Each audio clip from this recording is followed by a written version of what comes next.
Bueno, buenas noches. Vamos a arrancar con el parcial número 2. Este es un nuevo video, pues donde seguimos aprendiendo un poco más de álgebra todos los días. Arrancaremos entonces con el punto número 1, que nos pide demostrar que la composición de funciones es asociativa. Supongamos tres funciones f, g y h, para las cuales vamos a demostrar la propiedad asociativa que se va a enunciar como sigue.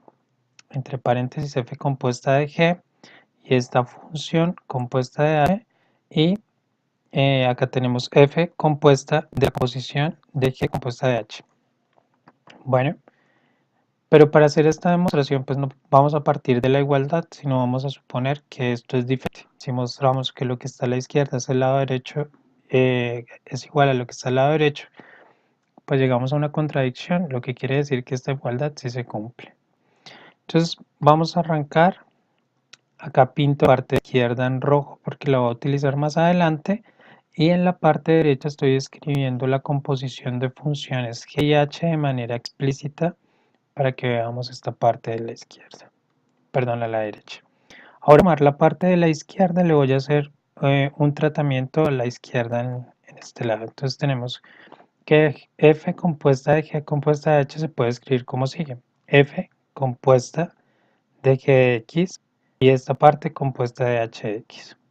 Ahora voy a tomar esta parte de acá, que es una nueva función, y le voy a poner un nombre. La voy a llamar u de x. ¿Listo? Que es expresión que está acá en esta parte de acá, me quedaría de esta manera: u en función de x compuesta de h de x. ¿Qué es esto? Me quedaría como u compuesta de h de x. Pero acá es muy importante tener en cuenta que la composición u pues era f en función, perdón, la función f compuesta de g de x, y que si yo estoy componiendo en función de h de x, pues me quedaría de esta manera.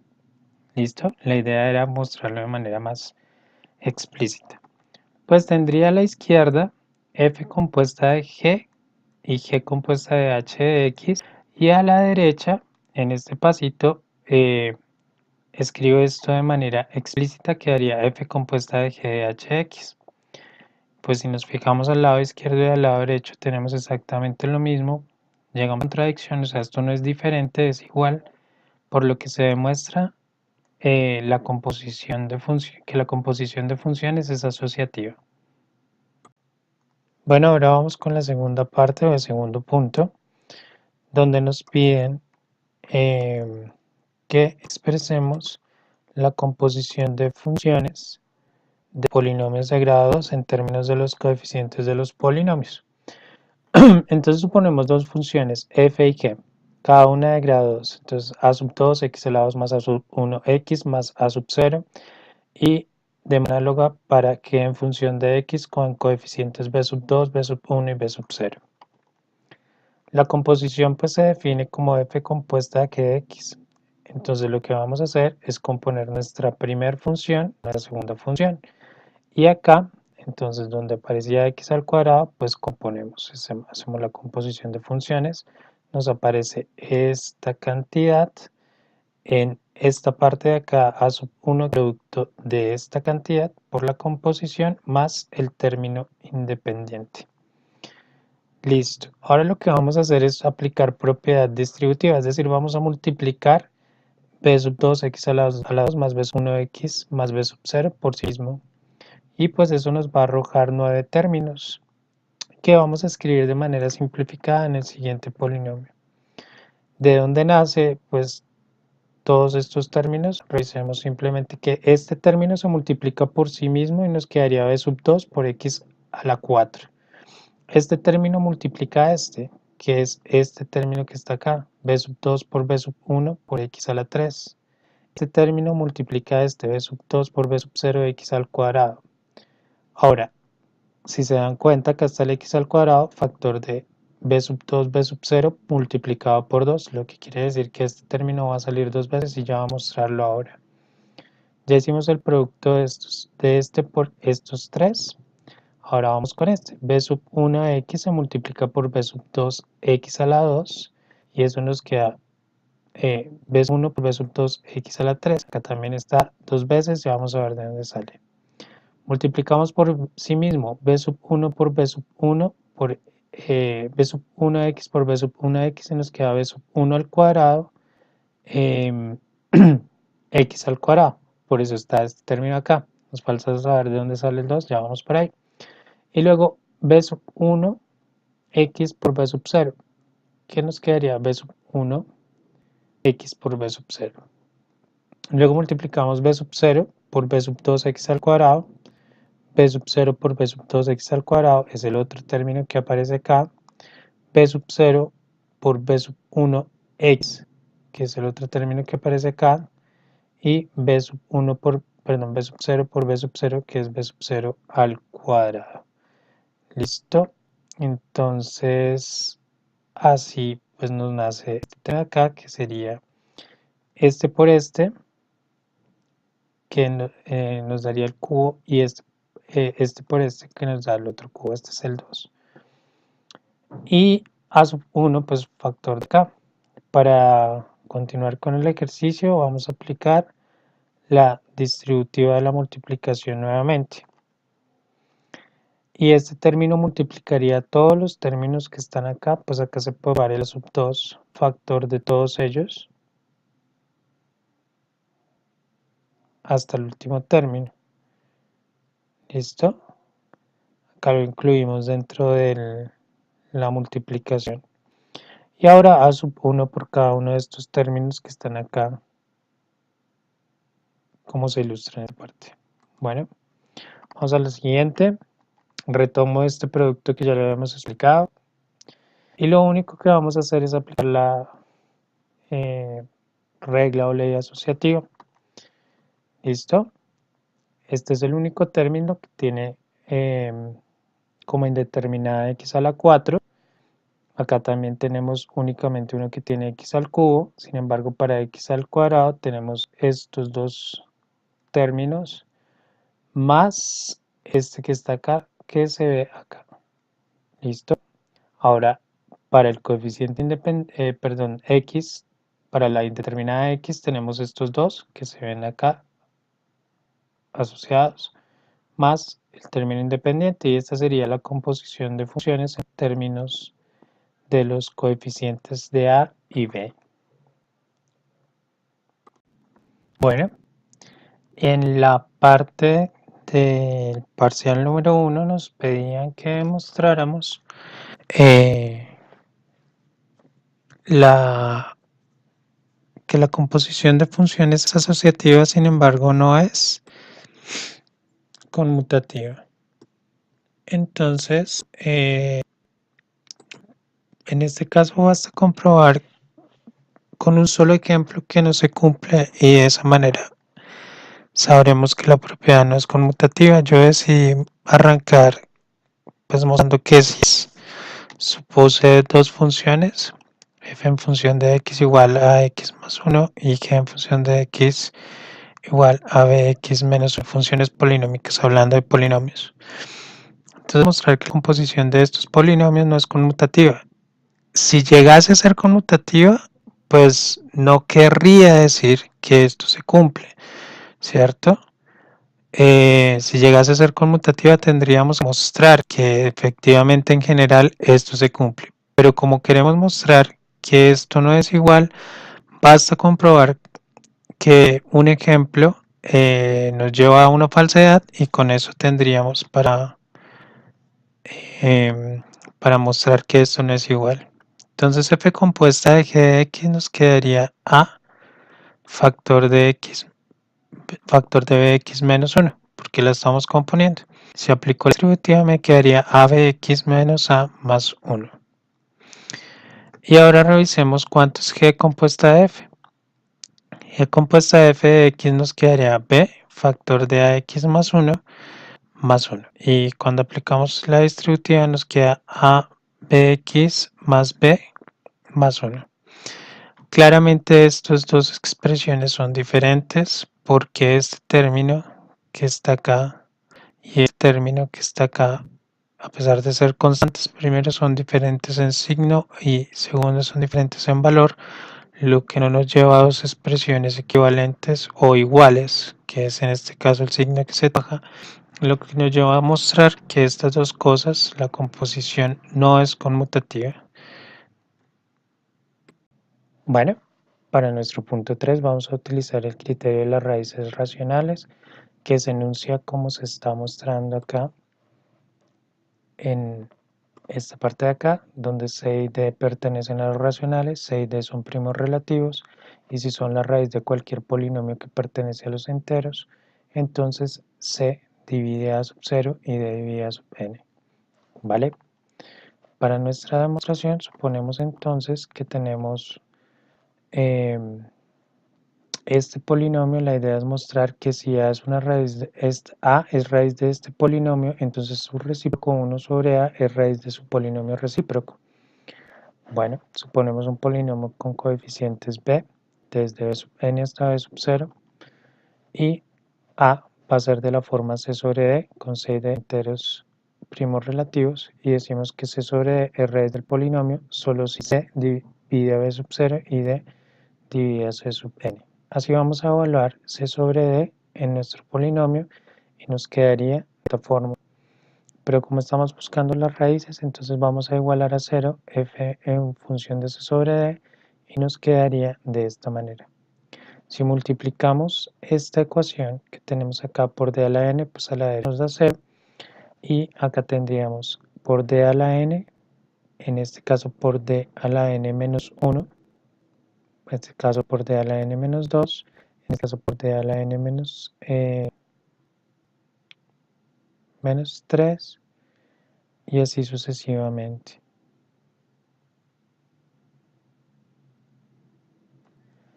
Fíjense acá pues los coeficientes c a la 1 quedaría c a la 2, c a la n menos 2 también. ¿Listo? Y en este punto se nos cancela, porque tenemos d a la n por d a la n, pues nos daría solamente b a la n por c a la n. Ahora despejamos el único término sin factor c, que es el término b sub 0 d a la n, que si nos devolvemos acá un momentico, es esta parte de acá, lo pasamos, qué pena con eso, restamos a ambos lados b sub 0 por d a la n. Listo. Tendríamos entonces en este lado un factor, y el factor es c. Si factorizamos c, acá nos queda c a la n menos 1, acá nos queda c a la n menos 2, y c a la n menos 3, acá tendríamos c, y acá tendríamos c. Esto de acá nos está mostrando que c es divisor de b sub 0. Y así hemos acabado esta primera parte. Ahora vamos con la siguiente. Si retomamos la ecuación, que es esta de acá, la que habíamos hecho anteriormente, y despejamos esta vez el único término sin factor d, es decir, despejamos, sumamos a ambos lados, sumamos a ambos lados menos b sub n c a la n, que es este término de acá que no contiene a d, pues tendríamos como factor a d en este caso.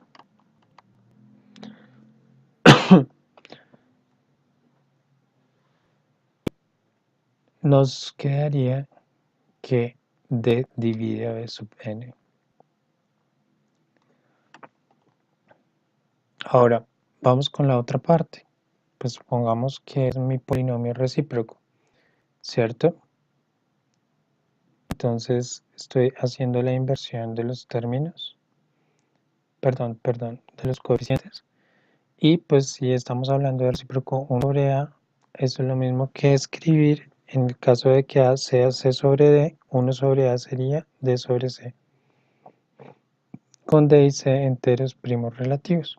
Evaluamos a nuestro binomio en D sobre C, y como estamos buscando las raíces, igualamos a 0, y el procedimiento va a ser muy similar. Entonces en este caso va a multiplicar por D a la n, sino por C a la n, y esto nos quedaría bn por c a la n, acá nos quedaría por c a la n menos 1, por c a la n menos 2, por c a la,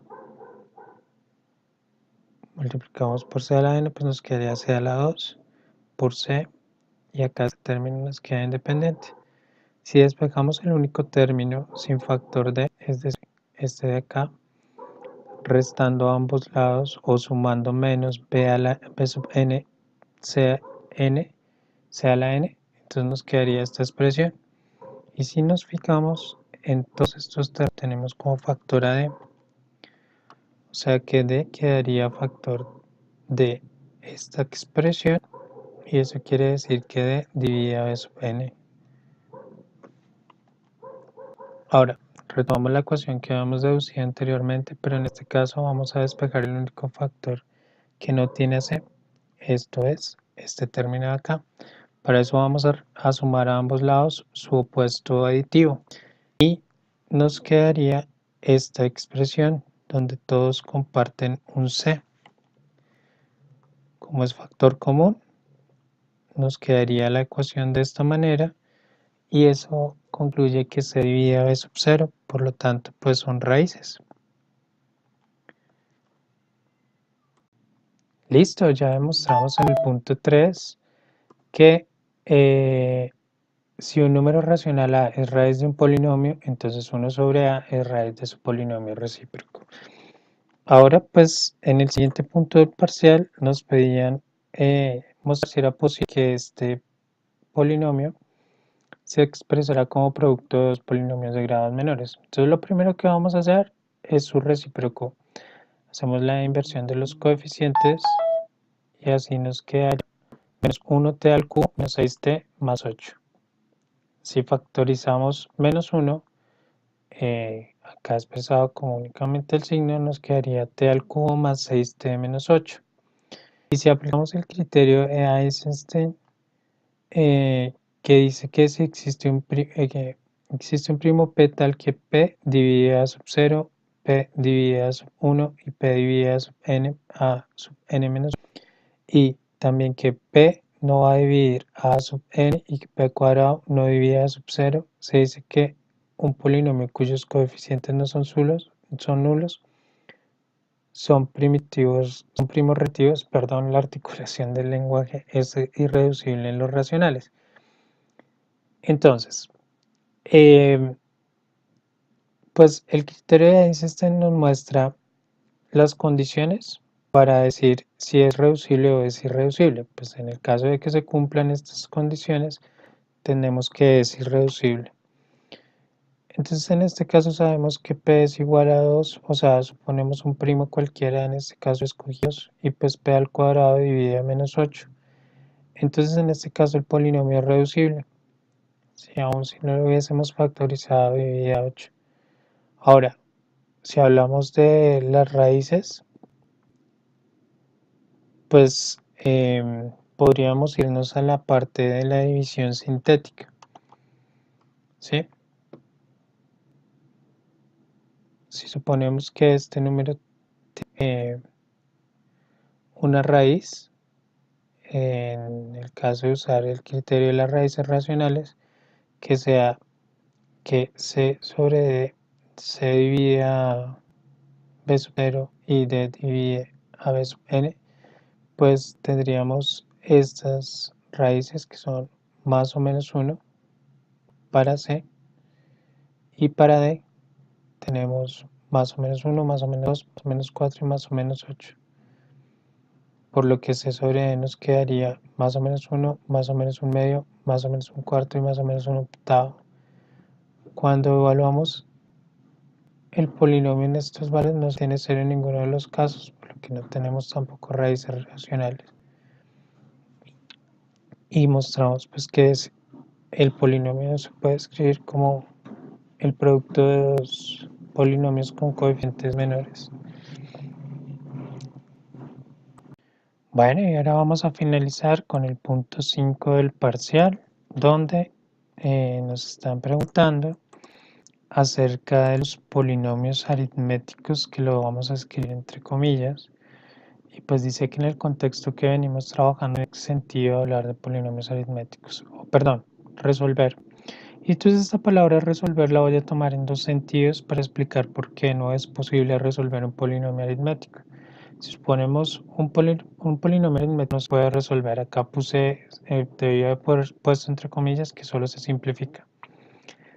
Porque pues un polinomio es una expresión algebraica pues, que combina la suma de productos entre constantes y variables. Está escrito en general de esta manera, con coeficientes a sub n, a sub n menos 1, a sub 2, a sub 1, perdón, y a sub 0. Esto es una sub 1, casi lo corregí, me disculpo por esto. Pero fíjense entonces que se define una indeterminada y los polinomios se definen en un conjunto donde existen sus soluciones y esas sus raíces, y eso se obtiene al resolver una ecuación polinómica. Y para eso es digamos que funcionan los criterios donde podemos entender si es irreducible o si es reducible. Sí. No tendría el caso hablar de resolver un polinomio aritmético porque pues estaríamos hablando de este polinomio constante o de término independiente igual a 0 y eso es una contradicción. No tiene sentido hablar de que un número sea igual a 0 si estamos hablando entonces de resolver en el sentido de hallar sus raíces y a partir del criterio de hallar sus raíces determinar si se puede o no reducir. Por otro lado, pues si hablamos de operaciones, si la palabra resolver hace referencia a las operaciones entre polinomios aritméticos, entre comillas, pues en realidad estamos hablando de sumar números que por definición son números. Y cuando en un libro hablan de polinomio aritmético, lo único que me están pidiendo es aplicar propiedades asociativas, distributivas, opuestos aditivos para el caso de un conjunto numérico y no estamos hablando en el sentido completo de lo que se trabaja polinomio. Pues por esta razón la hora de resolver, ya sea tomándolo como las raíces o ya sea operando con números constantes, pues no tiene sentido. Y de esta manera pues terminamos el parcial 2. De cada vez aprendemos un poquito más. Un saludo a la profe.